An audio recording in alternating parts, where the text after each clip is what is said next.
অনুরূপভাবে তারেক সাহেব প্রধানমন্ত্রী হতে পারতেন না। বলা হয় এই চায়ের প্রশ্ন এত জটিল, আমি বুঝতে লাগে 4 ঘন্টা। জনগণ কিভাবে ভোট দিল?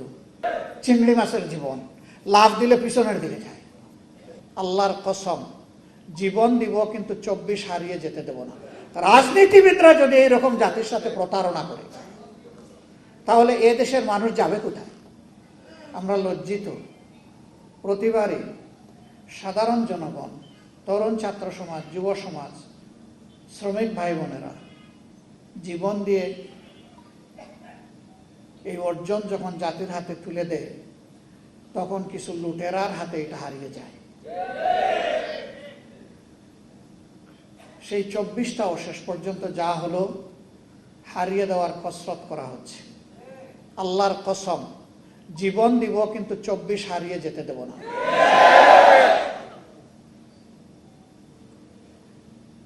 কি বাকি আছে? এই জাতি তো জীবন দিতে দিতেই এই জায়গায় এসেছে। আমাদের কি জবাব শহীদ পরিবারের সদস্যবৃন্দের কাছে? কি জবাব এখনো ভাঙ্গা পা হাত নিয়ে, বুকে মাথায় পিঠে গুলি নিয়ে যারা এখনো প্রতি রাত ঘুমাতে পারে না কাতরায়, কষ্টে যন্ত্রণায় কোনো কাজ করতে পারে না, তারা যুবক যুবতী হয়ে গেছে এখন পঙ্গু, তাদের কাছে আমাদের কি জবাব?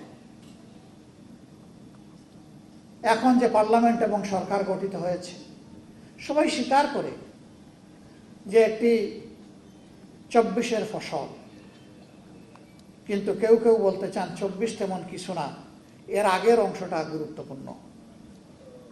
আমরা তো বলছি না আগের অংশ অগুরুত্বপূর্ণ, কারণ সেই অংশেই তো আমরা আমাদের মাতার তাজ 11 জন নেতৃবৃন্দকে হারিয়েছি, সেই অংশেই তো আমাদের শত শত সহকর্মীকে হারিয়েছি, সেই অংশেই তো আমাদের ভাই বোনেরা আয়নাগরের সঙ্গে হয়েছে, সেই অংশেই তো লাখো লাখো মানুষ আমাদের সহকর্মীরা বারবার কারাগারে চলে গিয়েছে, সেই অংশেই তো আমাদের সহকর্মীরা চাকরি হারিয়েছে, সেই অংশেই তো বাড়ি করে ঘুমাতে পারেনি।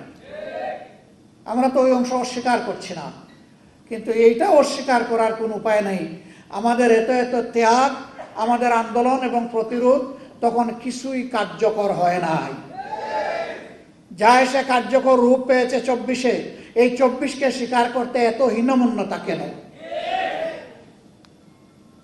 এই 24 না হলে আজকে আমি এখানে বক্তৃতা দিতে পারতাম না, এই 24 না হলে আজকে বিরোধী দল হতে পারতাম না, বিরোধী দলের নেতা হতে পারতাম না, এমপি নির্বাচিত হতে পারতাম না, পার্লামেন্টের মুখ দেখতে পারতাম না, ঠিক অনুরূপভাবে তারেক সাহেব প্রধানমন্ত্রী হতে পারতেন না। আর যে সমস্ত মন্ত্রীরা আজে বাজে কথা বলে, কেউ তো সংসদের ভিতরেই বলে ফেলে, আর কেউ টক শোতে গিয়ে বলে, দায়িত্ব জ্ঞানহীন কথা বলে, দেশ বিরোধী কথা বলে, আমরা যখন সংসদে এই বিষয়গুলো তুলে আনি, তখন বলা হয় এগুলা সংসদের বাইরের ব্যাপার। আবার আমাদেরকে যখন আঘাত করা হয়, তখন শুধু সংসদের বাইরের ব্যাপার না, আধা শতাব্দী আগের বিষয়গুলো নিয়ে আসা হয়। চিংড়ি মাছের জীবন, লাভ দিলে পিছনের দিকে যায়, সামনে রাস্তা খুঁজে পায় না। এই জাতি আগাবে কিভাবে? আমরা সবসময় বলে আসি যে আসেন সামনাটা দেখি, এগিয়ে যাই, যেই অঙ্গীকার নিয়ে 24 হয়েছে সেই অঙ্গীকার বাস্তবায়ন করি। বড় কিছু নয়।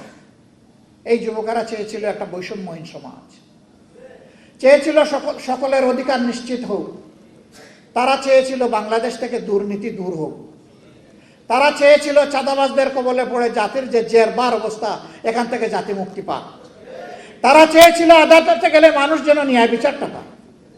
এই তো এতটুকু। তারা তো কারো কাছে ভিক্ষা চায়নি। তারা বলেছে আমাদের যোগ্যতা অনুযায়ী আমাদের হাতে কাজ তুলে দিতে হবে। আজকে অনেক বড় বড় কথা আমরা শুনছি বিভিন্ন দিক থেকে, কিন্তু কাজের বেলায় আমরা এটা খুঁজে পাই না। আপনারা নিশ্চয়ই সংসদ দেখেন, আমি বিশ্বাস করি এই কারণে দেখেন যে এই সংসদকে আপনার মজলুমের সংসদ মনে করেন। সেই মজলুম এমপিরা ওখানে গিয়ে জনগণের জন্য কি বলে, এইটা আপনারা আগ্রহ করে শুনতে চান, দেখতে চান। আপনারা মূল্যায়ন করবেন আপনাদের বিবেকের পর্দায়, এ গভীর বিশ্বাস আমাদের আছে। জুলাইয়ের সবচেয়ে বড় দাবি ছিল ফ্যাসিবাদ যাতে বাংলাদেশে আর ফিরে না আসে, এই জন্য সংস্কার সাধন করা, একটা নতুন বাংলাদেশ গড়ে তোলা, অতীতের প্রচার রাজনীতিকে বিদায় জানানো, নতুন রাজনীতিকে আলিঙ্গন করা, মানুষকে আশাবাদী করে তোলা। এই জন্যই হয়েছিল গণভোট। সেই গণভোটের ব্যাপারে বলা হয় এটা তো সংবিধানে নাই। বলা হয় এই 4 প্রশ্ন এত জটিল, আমি বুঝতে লাগে 4 ঘন্টা, জনগণ কিভাবে ভোট দিল? কেন? এই 4 প্রশ্ন তো 17 দিন আগে থেকে প্রচার করা হয়েছে, সকল মিডিয়া খুলাসা করা হয়েছে, গোপন রাখা হয়নি। আপনারা বুঝাতে চান যে জ্ঞান বুদ্ধি শুধু আপনাদের আছে, এই দেশের 18 কোটি মানুষের নাই? তা তো মানুষকে আপনারা অপমান করছেন। আমি মূর্খ হতে পারি, কিন্তু আমার জাতি তো মূর্খ, আমি কথা বলতে পারি না।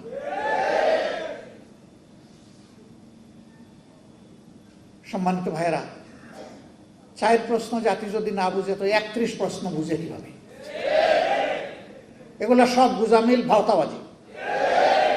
এবং ইতিমধ্যে একজন বলেছেন আমরা সব কিছু আগে মেনে নিয়েছি যাতে বুটটা হয়ে যায়, মানে বুট হয়ে পকেটে ঢুকে যায়। আরেকজন বলেছেন টুল মওকুফের কথা বলেছিলাম, আসলে বুট পাওয়ার জন্য। লা হাওলা ওয়ালা কুওয়াতা ইল্লা বিল্লাহ। রাজনীতিবিদরা যদি এইরকম জাতির সাথে প্রতারণা করে, তাহলে এ দেশের মানুষ যাবে কোথায়? যারা দেশ চালাবে, দেশের জন্য আইন এবং নীতি তৈরি করবে, তাদের মিনিমাম একটা নৈতিক মানদণ্ড থাকা উচিত।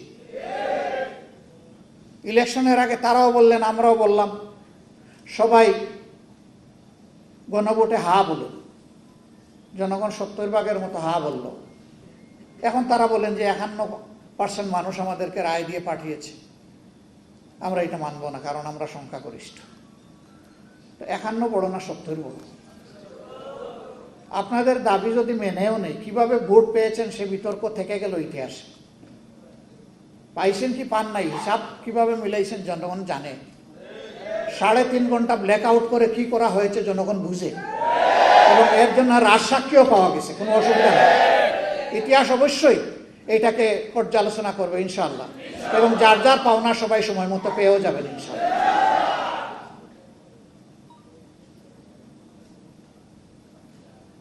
এবং 70% মানুষের রায়কে অগ্রাহ্য করে এখন আমাদেরকেও বলা হচ্ছে আপনারাও আসেন, এই অগ্রাহ্যের মিছিলে আপনারাও শরীক হয়ে যান। সংসদে আমাদেরকে অনেক সংবিধান শেখানো হয়, অবৈতনিক কিছু শিক্ষক আছেন, হাবভাব যে দুনিয়া সব কিছু ওনারা বুঝেন। তা আমি একটু জিজ্ঞেস করতে চাই, সংবিধান সংশোধন কমিটি নামে কোনো কমিটি কোনো বিধিতে কোনো সংবিধানে আছে কিনা? যদি না থাকে তো এটা কেন? এটা হচ্ছে জুলাইকে ভুলিয়ে দেওয়া, এটা হচ্ছে গণভোটকে ভুলিয়ে দেওয়া। আমরা পরিষ্কার প্রতিবাদ করে ওয়াকআউট করেছি। আপনারা জনগণের রায়কে অপমান করতে চান, করেন, জনগণ সেইটা বিচার করবে। আমরা জনগণের সাথে আছি, তাদের রায়ের পক্ষে আছে, লড়ে যাব, লড়াই করতেই থাকি। এবং আমরা গভীরভাবে আস্থা রাখি ইনশাআল্লাহ এই 70% ভোট বৃথা যাবে না, এই গণরায় বাস্তবায়ন হবে ইনশাআল্লাহ। সেই পর্যন্ত সমাধান যদি সংসদে না হয়, সমাধান হবে রাজপথে ইনশাআল্লাহ। এই দেশকে আমরা ভালোবাসি। এই দেশ কোনো একক দলের নয়, এই দেশ প্রত্যেকটি নাগরিকের, ধর্ম বর্ণ নির্বিশেষে। আরেকটা কথা বন্ধুগণ, প্রতিবেশী দেশ সম্পর্কে এখানে অনেকেই আক্ষেপ প্রকাশ করেছে। আমরাই একমাত্র দল যাদেরকে তারা পছন্দ করে না। তারা বলেছে বাংলাদেশের সকল দলকে ভারতের মাটিতে আমন্ত্রণ, শুধুমাত্র জামাতে ইসলামী লাল কার্ড। আমরা এই লাল কার্ডের পরোয়া করি না। আমরা ভারতের বুকে আশ্রয় নেওয়ার কোনোদিন চিন্তাও করি না। এই দেশ আমাদের দেশ, আমাদের আশ্রয়ের জায়গা 18 কোটি মানুষের অন্তর ইনশাআল্লাহ। আমরা তাদের হৃদয়ে আশ্রয় নিতে চাই এবং আমাদের হৃদয়ে বাংলাদেশকে ধারণ করতে চাই। এই জন্য বরাবর বলেছি আমাদের কোনো পিসি খালার দেশ নাই, আমাদের দেশ বাংলাদেশ। এই স্লোগান অনেকেই দেন কিন্তু বাস্তবে প্রমাণ দিতে পারেন না। আলহামদুলিল্লাহ আমাদের নেতৃবৃন্দ জীবন দিয়ে ফাঁসির তক্তার উপর দাঁড়িয়ে প্রমাণ করেছেন বাংলাদেশই আমাদের ঠিকানা। আমরা সেই নেতৃবৃন্দের রেখে যাওয়া আমানতের সম্মান রক্ষা করব ইনশাআল্লাহ। ভারত আমাদের প্রতিবেশী, তাদের সাথে আমরা সৎ প্রতিবেশীর আচরণ করতে চাই এবং তারাও আমাদের সাথে সৎ প্রতিবেশীর আচরণ করছে ওটাও দেখতে চাই। এর ভিন্ন কোনো সম্পর্ক কারোর সাথেই আমাদের থাকবে না। আমাদের পররাষ্ট্রনীতি স্বাধীন, এ দেশ তার পররাষ্ট্রনীতি কারোর ডিকটেশনে চলুক এটা আমরা চাই না। এটা জনগণের অভিপ্রায়ে চলবে ইনশাআল্লাহ।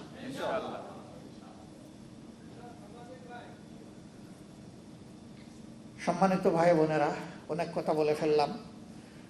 শহীদ পিতারা বলে গেছেন যে তাদেরকে হুমকি দেওয়া হচ্ছে। এই হুমকি আপনাদেরকে নয়, কার্যত এই হুমকি জাতিকে দেওয়া হচ্ছে, এই হুমকি আমাদেরকে দেওয়া হচ্ছে। আপনারা আমাদেরকে আলাদা ভাবছেন কেন? আমরা তো প্রথম দিনই আপনাদের ঘর বাড়িতে হাজির হয়ে বলে দিয়েছি যে এখন থেকে আপনাদের পরিবারের সদস্য আর একটা সদস্যের নাম হচ্ছে বাংলাদেশ জামাত ইসলাম। আমরা আপনাদের পরিবারের সদস্য হয়ে আছি। হয়তো পারি না সবসময় খোঁজখবর নিতে মনে চাইলেও, কিন্তু আমাদের অন্তরে আপনারা 7 দিন 24 ঘন্টায় আছেন, থাকবেন।